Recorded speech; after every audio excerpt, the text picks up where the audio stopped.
ఈ రోజు జూన్ 4 అంటే ఆంధ్రప్రదేశ్ ఎలక్షన్ రిజల్ట్ డిక్లేర్ అయ్యి 1 ఇయర్ కంప్లీట్ అయింది. కాబట్టి ఈ సందర్భంగా జగనాసుర వధ పీడ విరగడైంది, విజయోత్సవం లాంటి ప్రోగ్రామ్స్ కూటమి పార్టీలు చేస్తుంటే వేరేజ్ విపక్ష వైఎస్ఆర్సీపీ వెన్నుపోటు దినంగా కొన్ని ప్రోగ్రామ్స్ రన్ చేస్తున్నారు, విచ్ ఆర్ క్వైట్ ఇంట్రెస్టింగ్. అయితే ఈ టాపిక్ నేను తర్వాత మాట్లాడతాను. లాస్ట్ 1 ఇయర్ లో ఏం జరిగింది అనే క్వశ్చన్ వస్తే ప్రజల్ని మోసం చేశారు, సూపర్ 6 అమలు చేయలేదని చెప్పి వైఎస్ఆర్సీపీ నుంచి సౌండింగ్ వస్తే అన్నా క్యాంటీన్ స్టార్ట్ చేసాం, తిరుమల ఫెసిలిటీస్ ఇంక్రీజ్ చేసాం, ఉచిత గ్యాస్ ఇచ్చాం, మత్స్యకార భరోసా, పెన్షన్ల పెంపు, విదేశీ విద్య, ఇంటర్ విద్యార్థులకు ఉచిత పుస్తకాలు, పొలిటికల్ బ్రాండింగ్ లేకుండా స్కూల్ యూనిఫామ్స్, డొక్కా సీతమ్మ మధ్యాహ్న భోజన పథకం ఇలాంటి ఎన్నో కార్యక్రమాలు కేవలం ఒక్క సంవత్సరంలో చేశామని చెప్పి కూటమి పార్టీలు చెప్తున్నాయి. ఈ వెల్ఫేర్ అండ్ డెవలప్మెంట్ కాకుండా ఫ్యాక్ట్స్ మాట్లాడుకుంటే జగన్ గారి గవర్నమెంట్ ని ప్రజలు తిరస్కరించడానికి main reason safety and security issues. ఒక సామాన్యుడు స్వేచ్ఛగా బ్రతకడానికి లేని స్థితిలో గతంలో పాలన కొనసాగింది. ఎందుకంటే స్టేట్ లో అఫీషియల్ గా డీజీపీ లేకుండా గత పాలన ఆల్మోస్ట్ 2 సంవత్సరాలు సాగింది. అంటే ఒక సీఎం లేకపోతే స్టేట్ ఎలా అయిపోతుందో ఒక డీజీపీ లేకపోతే కూడా స్టేట్ అలాగే అయిపోతుంది. సో డీజీపీ లేకపోవడంతో లా అండ్ ఆర్డర్ డిస్టర్బ్ అయింది. సో ఈ గవర్నమెంట్ లో కూడా సెక్యూరిటీ కన్సర్న్ ఉంది. క్రైమ్ రేట్ అంతగా తగ్గలేదని చెప్పి నేను చాలా బలంగా చెప్తాను. ఫస్ట్ ఆఫ్ ఆల్ ఈ వీడియో చూడండి.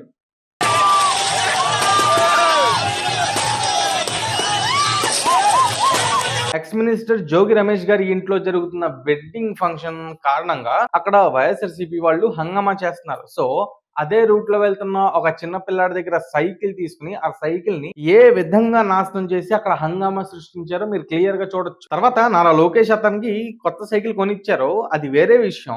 ఒక చిన్న పిల్లవాడు రోడ్డు మీద వెళ్తుంటే సైకిల్ అనే గుర్తు ఒక పార్టీకి ఉందని చెప్పి అధికార మతంతో విర్రవీగిపోయి ఎంత వరకు వైలెన్స్ ని నడి రోడ్డు మీద చేశారన్నది మీరు అక్కడ క్లియర్ గా చూడొచ్చు. బెస్ట్ పార్ట్ ఏంటంటే వాళ్ళ అధికారంలో లేకపోవడంతో ఆ పిల్లాన్ని టచ్ చేయలేదు. డెమోక్రసీలో డిఫరెంట్ పార్టీస్ ఉంటాయి. అవి లెఫ్ట్ వింగ్ అవ్వచ్చు, రైట్ వింగ్ అవ్వచ్చు, లేకపోతే డెవలప్మెంట్ ఫోకస్ అవ్వచ్చు. ఈ పార్టీల ప్రధాన లక్ష్యం రాష్ట్రాన్ని, దేశాన్ని డెవలప్ చేయడం, ప్రజల్ని అన్ని విధాలుగా ఆదుకోవడం. అయితే ప్రతి పొలిటికల్ పార్టీకి సెట్ ఆఫ్ కార్యకర్తలు ఉంటారు. వీళ్ళ కాన్సెప్ట్ ఏంటంటే వాళ్ళ పార్టీ అధికారంలోకి వస్తే మాత్రమే ప్రజలకు మంచి జరుగుతుంది అని అనుకుంటారు. సో వాళ్ళు చేసే ఫైట్ కూడా అదే విధంగా ఉంటుంది. కానీ ఈ హంగామా ఏంటి? ఒక పిల్లవాడిని ఇబ్బంది పెట్టడం ఏంటి? ఇక్కడ ఒక పిల్లవాడు ఉన్నాడు, ఓకే, అదే అక్కడ ఒక ప్రెగ్నెంట్ లేడీ ఉండుంటే, ఒక హార్ట్ పేషెంట్ ఉండుంటే, ఒక అంబులెన్స్ వెళ్తుంటే అసలు వీళ్ళని ఏమనాలి? కార్యకర్తలు అనాలా, సైకోలు అనాలా?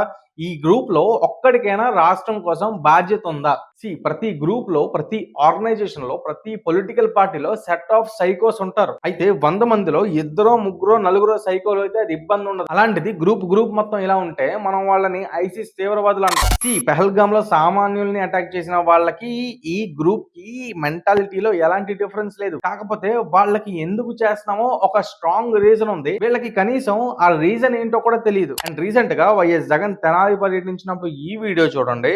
ఒక వ్యక్తి పోలీస్ వెహికల్ మీద ఎలా ఊగిపోతూ ఏం చేస్తున్నాడు? ఒక పోలీస్ వెహికల్ మీద వాళ్ళు నించుని హంగామా చేస్తున్నారు. ఒక పోలీస్ ఆఫీసర్ పక్క నుంచి వెళ్తేనే మనం రెస్పెక్ట్ ఇస్తాం. అలాంటిది ఇంతమంది పోలీసులు బందోబస్తు వస్తే వాళ్ళ కార్ మీద వెళ్లి హంగామా చేస్తున్నారంటే వీళ్ళు ఎంతకి తెగించారు అన్నది అర్థం చేసుకోవచ్చు. అండ్ తెనాలి పర్యటనలో వైఎస్ జగన్ గారు ఈ పిల్లల అమాయకులు, వాళ్ళకి తప్పు తెలియదు, అండ్ వాళ్ళ మీద కేసులు ఉంటే దాని మీద నేను మాట్లాడను అంటున్నారు. ఒకసారి వాళ్ళు చేసే న్యూసెన్స్ ఏంటో, వాళ్ళు చేసే హంగామా ఏంటో, ప్రజలకి వాళ్ళు ఎంత వరకు ఇబ్బంది పెడుతున్నారు ఈ వీడియోస్ చూడండి. ప్రజలు దేన్నైనా యాక్సెప్ట్ చేస్తారు, కానీ వైలెన్స్ ని అస్సలు యాక్సెప్ట్ చేయరు. రాజకీయ నాయకులు అబద్ధాలు చెప్పి అధికారంలోకి వస్తారు. అధికారంలోకి వచ్చిన తర్వాత వాళ్ళకి కావాల్సిన డబ్బులు సంపాదించుకుంటారు. At the same time voters కూడా మేనిఫెస్టోలో వాళ్ళకి కావాల్సిందే లేకపోతే ఓటు వేరు, అండ్ డబ్బులు తీసుకోకుండా కూడా ఓటు వేరు. ఈ రెండు కూడా ఓపెన్ సీక్రెట్సే. అండ్ ఈ అండర్స్టాండింగ్ ఇటు ఓటర్స్ కి ఉంది, ఇటు రాజకీయ నాయకులకి ఉంది. సో ఈ అండర్స్టాండింగ్ కి మించి ప్రతి లీడర్ వాళ్ళ రెజ్యూమ్ లో ఏదో ఒకటి జెన్యున్ గా చేద్దామని చెప్పి కష్టపడతారు.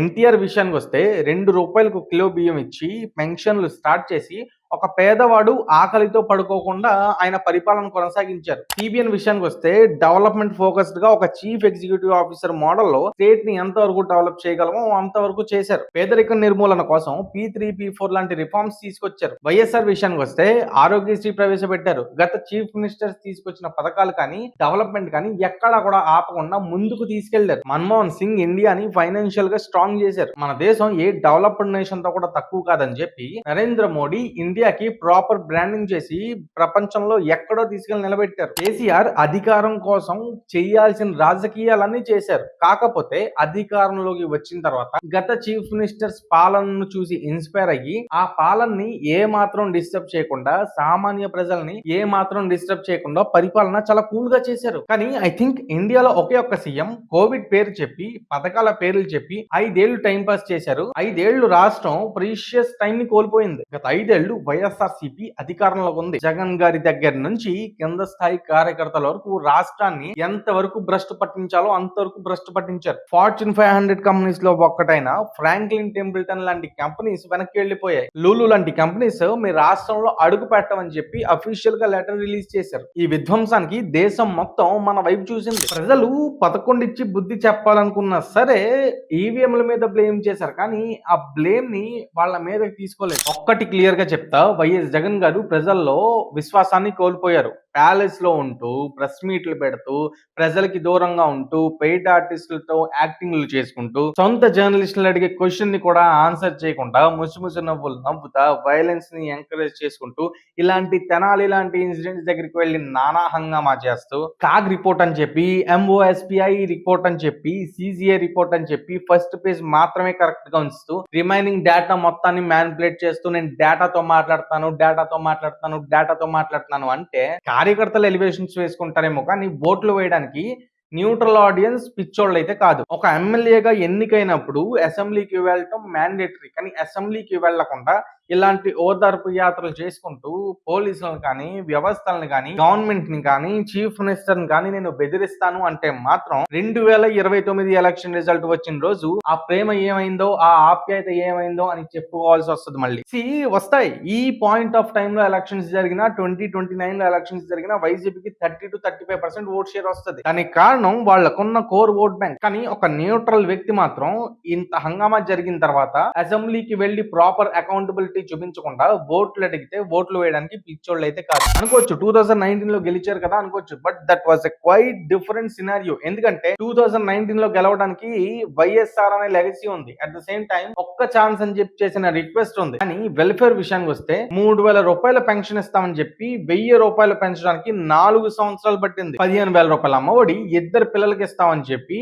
అధికారంలోకి వచ్చిన తర్వాత కేవలం ఒక్క పిల్లాడికే, అది కూడా 4 సంవత్సరాలు మాత్రమే, అది కూడా 13,500 మాత్రమే ఇచ్చారు. కేంద్రం ఇస్తున్న దాంతో కాకుండా 12,500 రైతులకు ఇస్తాను, మొత్తం 18,500 రైతులకు ఇస్తామని చెప్పి కేవలం 7,500 మాత్రమే ఇచ్చారు రైతు భరోసా. డెవలప్మెంట్ విషయానికి వస్తే జరుగుతున్న డెవలప్మెంట్ ఆగిపోయింది, వస్తున్న కంపెనీస్ ఆగిపోయాయి, వచ్చిన కంపెనీస్ వెళ్లిపోయాయి. అమర్ రాజా ఆంధ్రప్రదేశ్ సిట్టింగ్ ఎంపీ ఇక్కడ పెట్టుబడి పెట్టకుండా 9,000 కోట్లు కేటీఆర్ సమక్షంలో హైదరాబాద్ లో పెట్టారు. రాజధానితో సహా ఎక్కడో గల్లీలో వేస్తున్న చిన్న రోడ్డు వరకు మొత్తం డెవలప్మెంట్ అయిపోయింది. ఇటు వెల్ఫేర్ ఆగిపోయింది, అటు డెవలప్మెంట్ ఆగిపోయింది, అటు జరుగుతున్న డెవలప్మెంట్ ఆగిపోయింది, కంపెనీస్ వెనక్కి వెళ్లిపోయాయి.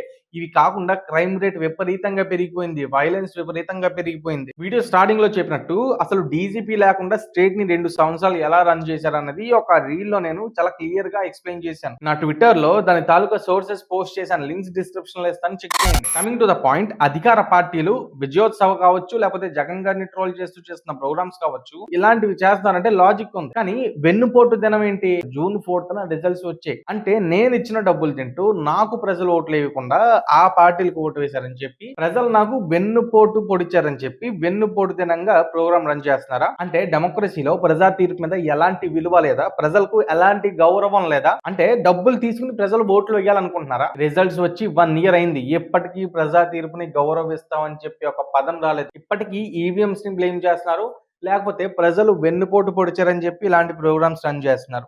గవర్నమెంట్ మారిన తర్వాత కూడా సెక్యూరిటీ ఇష్యూస్ ఉన్నాయి, క్రైమ్ రేట్ పెద్దగా తగ్గలేదని చెప్పి నేను అన్నాను, and I stick on that. CM గా సివిఎన్ ఉన్నా, పవన్ కళ్యాణ్ ఉన్నా, నారా లోకేష్ ఉన్నా, లేదా ప్రధాని మోడీ ఉన్నా, ఎవరున్నా, లేకపోతే చీఫ్ మినిస్టర్ గా సిబిఎన్ 4 సార్లు కాదు 40 సార్లు విన్ అయినా కూడా ఇలాంటి ఉన్మాదపూరిత వ్యక్తులు రాష్ట్రంలో తిరుగుతున్నప్పుడు ఎవ్వరు కూడా క్రైమ్ రేట్ ని కంట్రోల్ చేయలేరు. దీనికి ఒకే ఒక్క సొల్యూషన్ ఉంది. ఈసారి 11 సీట్స్ కాదు 200 కాన్స్టిట్యున్సీల్లో 11 ఓట్స్ కూడా రాకుండా ప్రజలు తీర్పిస్తే ఇలాంటి వాళ్ళని కంప్లీట్ గా కంట్రోల్ చేయొచ్చు.